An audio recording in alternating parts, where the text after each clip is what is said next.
Bismillahirrahmanirrahim. Assalamualaikum warahmatullahi wabarakatuh. Halo semuanya, selamat datang di video analisa komunikasi kami. Pada kesempatan kali ini kita tuh akan membahas tentang isu yang paling hangat nih yang lagi ada di Indonesia dalam 1 bulan terakhir. Betul banget, kita akan membahas isu tentang Bapak Presiden kita, Bapak Soeharto yang ditetapkan sebagai pahlawan nasional. Dan kita akan lihat dari sudut pandang ilmu komunikasi menggunakan teori uses and gratification, model Laswell, dan juga tradisi retorika. Oke, pada Senin lalu nih ya, pemerintah Indonesia resmi menetapkan Kak Soeharto sebagai pahlawan nasional.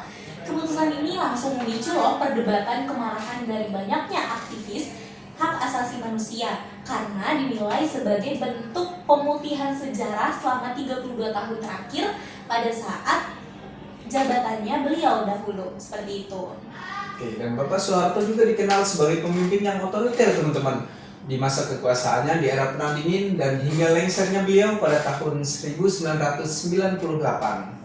Selama masa pemerintahannya Bapak Soeharto, hingga 1 juta orang yang dianggap lawan politiknya dibunuh, banyak kasus pelanggaran HAM besar dan yang belum pernah dipertanggungjawabkan secara hukum hingga ia meninggal pada tahun 2008.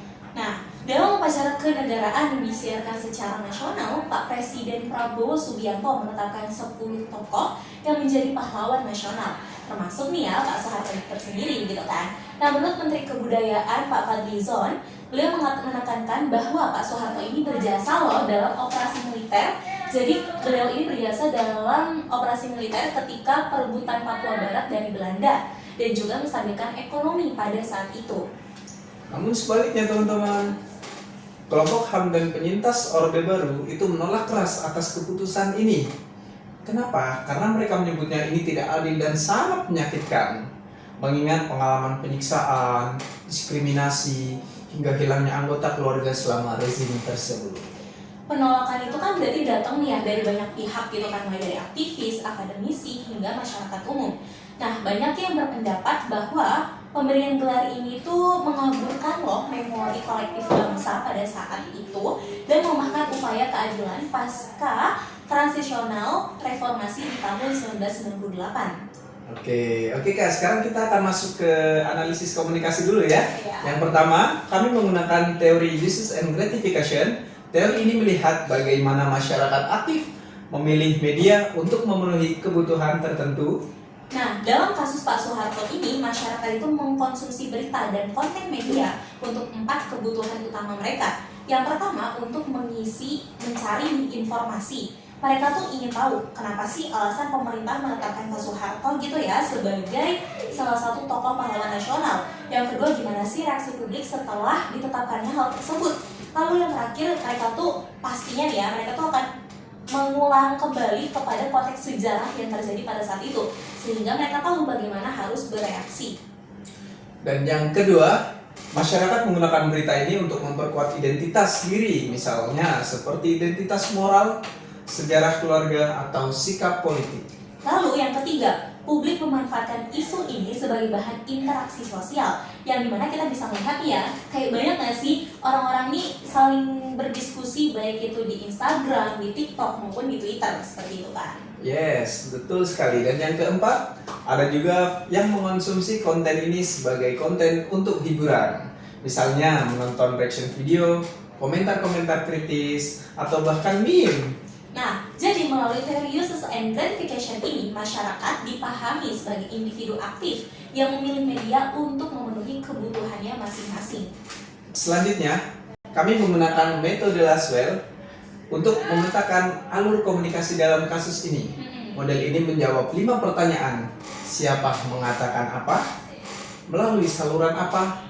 Kepada siapa? Dan dengan efek siapa? Oke. Nah, siapa yang di sini adalah pemerintah, media nasional dan juga internasional, kelompok hak asasi manusia, serta netizen ya. Pesannya adalah klaim tentang jasa Pak Soeharto ini dan juga kritik mengenai pelanggaran hak asasi manusia yang pernah terjadi. Oke, dan salurannya itu mencakup dari mulai televisi, portal berita, media sosial, hingga wawancara publik. Sasarannya adalah masyarakat Indonesia, penyintas, generasi muda, serta komunitas internasional. Dan efeknya adalah munculnya debat nasional, reaksi emosional, polarisasi publik, hingga kembalinya trauma nih bagi para penyintas. Selanjutnya kita akan menjelaskan menggunakan tradisi retorika. Analisis kami berdasarkan pada tradisi retorika karena inti dari kontroversi ini bukan hanya pada fakta teman-teman, namun pada cara pesan ini dibingkai. Nah, pemerintah membingkai Pak Soeharto dengan narasi jasa, kontribusi militer, dan keberhasilan ekonomi. Sebaliknya, kelompok hak asasi manusia membingkai Pak Soeharto ini sebagai simbol pelanggaran hak asasi manusia yang berat dan di mana otoritarianisme. Media juga membentuk framing melalui judul berita, angle liputan, dan ton pemberitaan. Sementara itu, publik di media sosial menggunakan retorika emosional untuk menyatakan akan posisi mereka itu ada di mana gitu pihaknya.